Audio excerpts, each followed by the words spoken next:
Bonjour Afida Ben Saeb. Bonjour. Vous êtes aujourd'hui à la journée d'études organisée par des étudiants. Qu'est-ce que ça vous fait d'être à cet événement et quelle est la différence entre un événement étudiant et un événement professionnel? Déjà avant tout, merci de m'avoir invité, enfin du moins d'avoir invité FAIO Conseil. D'autant plus sur cette thématique. Alors nous, en effet, on a l'habitude d'intervenir au sein de colloques avec des professionnels pour communiquer notamment sur les impacts du numérique sur la fonction RH, puisque c'est l'expertise aujourd'hui de FAIO Conseil. Et c'est vrai qu'aborder la thématique du management, elle est extrêmement clé versus effectivement numérique, parce qu'on a des craintes derrière le numérique, notamment sur cet aspect un peu plus déshumanisant du management, alors qu'aujourd'hui, bien évidemment, toute organisation a limite l'obligation et même la vision stratégique de laisser encore de l'humain au cœur de la transformation numérique. Donc qu'est-ce que ça m'évoque finalement le management? C'était effectivement ta question.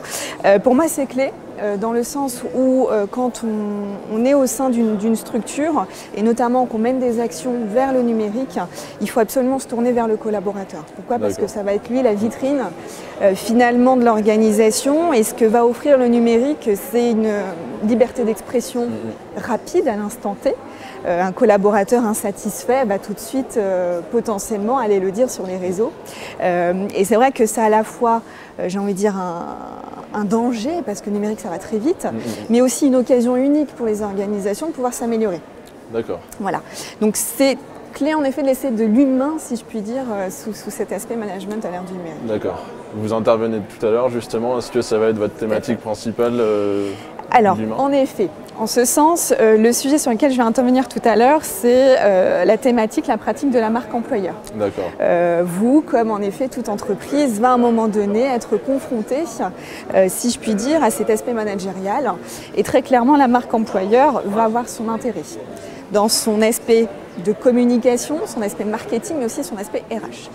Et donc en tant que candidat, vous allez être aussi attentif finalement à la personne qui va vous évaluer dans le cadre de votre processus de recrutement, ce que disait Jean-Louis Louvel d'ailleurs tout à l'heure, ça va être effectivement très clé, mais aussi en tant que collaborateur, votre bien-être, comment le manager va s'occuper de vous, comment il va aussi vous accompagner dans votre progression et votre montée en compétences. Donc le sujet effectivement va être la marque employeur, mais je vais essayer d'apporter en effet une vision un peu plus managériale en ce sens. Et justement, est-ce que vous auriez des conseils à des jeunes candidats comme nous, étudiants, pour réussir les entretiens? Les entretiens? Alors, en effet, tout le monde est d'accord, en tout cas pour dire qu'il faut être soi-même. Donc ça, c'est important. Mais avant, en effet, de vous présenter devant un recruteur, le principal conseil que je donne, c'est renseignez-vous sur la structure, sur sa philosophie, sur son identité, sur très clairement ce qui se dit sur eux. Et ça, vous avez les solutions et les outils pour aller vous renseigner. Il existe pas mal de plateformes qui vous offrent cette visibilité-là. Donc à vous de prendre le maximum d'informations pour mieux vous préparer en entretien. Après, effectivement, on reste encore humain, et être devant un employeur et être challengé, c'est pas forcément un exercice très facile. C'est vrai. Mais effectivement, il faut, pour vous mettre en confiance, vraiment vous poser, vous dire aujourd'hui quelles sont mes qualités, quels sont effectivement mes domaines, qu'est-ce que je sais faire très concrètement et qu'est-ce que finalement je vais pouvoir apporter à cette future entreprise.